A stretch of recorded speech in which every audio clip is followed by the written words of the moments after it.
जय श्री कृष्ण। राधे राधे। भगतजनों, आज से हम शकंद पुराण में वर्णित वैशाख मास महात्म प्रथम अध्याय सुनेंगे। इस अध्याय में वैशाख मास की श्रेष्ठता के वर्णन के साथ ही जल का दान, पादुका का दान और अन्नदान आदि की महिमा का वर्णन किया हुआ है। आज हम प्रथम अध्याय सुनेंगे। शुरू करती हूँ। नारायणं नमस्कृत्य नरं चैव नरोत्तमं देवीं सरस्वतीं व्यासं ततो जयमुदीरयेत्।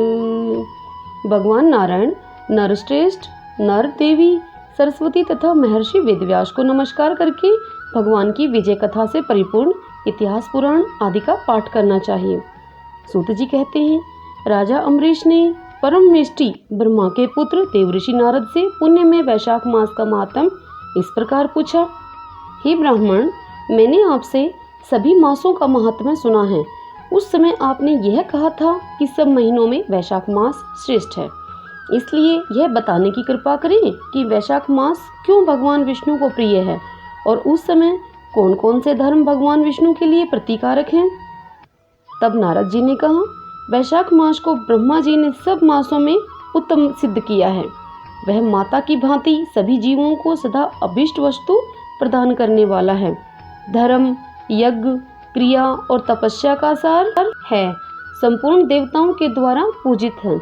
जैसे विद्याओं में वेद विद्या, मंत्रों में प्रणव, वृक्षों में कल्प वृक्ष, धेनुओं में कामधेनु, देवताओं में विष्णु, वर्णों में ब्राह्मण, प्रिय वस्तुओं में प्राण, नदियों में गंगा जी, तेजों में सूर्य, अस्त्र शस्त्रों में चक्र, धातुओं में स्वर्ण, वैष्णवों में शिव तथा रत्नों में कौस्तुभ मणि है।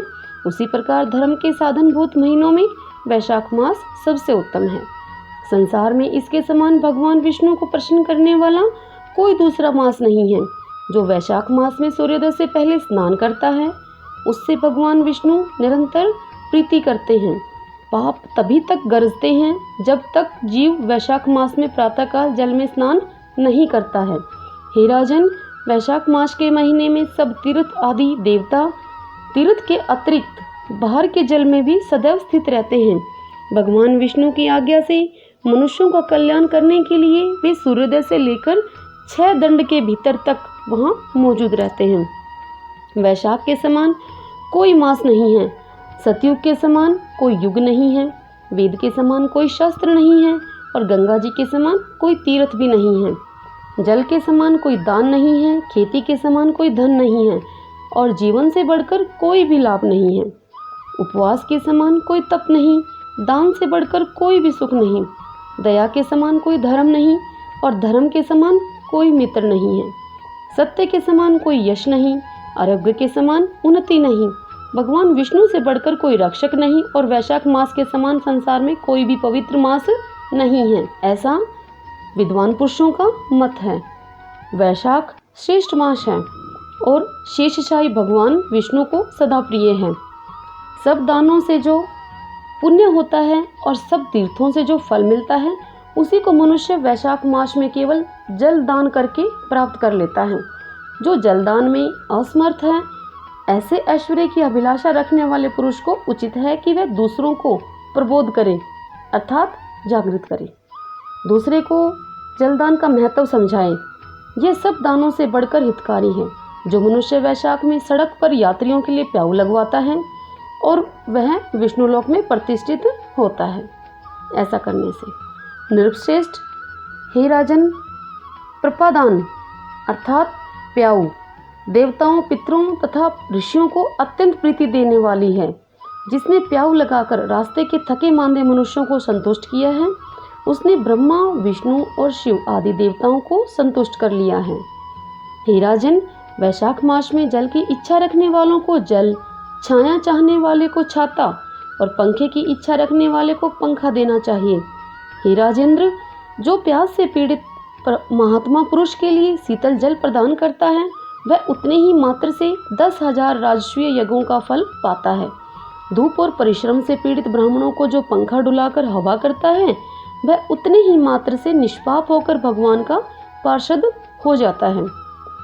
जो मार्ग से थके हुए श्रेष्ठ द्विज को वस्त्र से भी हवा करता है, वह उतने से ही मुक्त हो भगवान विष्णु का सायुज्य प्राप्त कर लेता है।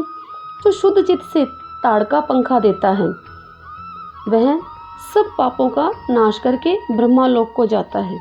जो विष्णु प्रिय वैशाख मास में पादुका का दान करता है वह यमदूतों का तिरस्कार करके विष्णुलोक में जाता है। जो मार्ग में अनाथों के ठहरने के लिए विश्रामशाला बनवाता है उसके पुण्य फल का वर्णन नहीं किया जा सकता। मध्याह्न में आए हुए ब्राह्मण अतिथि को यदि कोई भोजन देता है तो उसके फल का अंत नहीं है।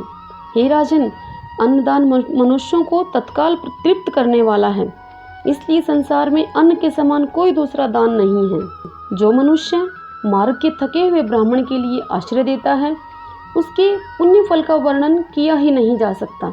हे राजन, जो अन्नदाता है वह माता पिता आदि का भी विस्मरण करा देता है। इसीलिए तीनों लोकों के निवासी अन्नदान की ही प्रशंसा करते हैं। माता और पिता केवल जन्म के लिए हैं, पर जो अन्न देकर पालन करता है वह मनीषी पुरुष इस लोक में उसी को पिता कहते हैं। वैशाख मास महात्म प्रथम अध्याय संपूर्ण। जय श्री कृष्ण। राधे राधे।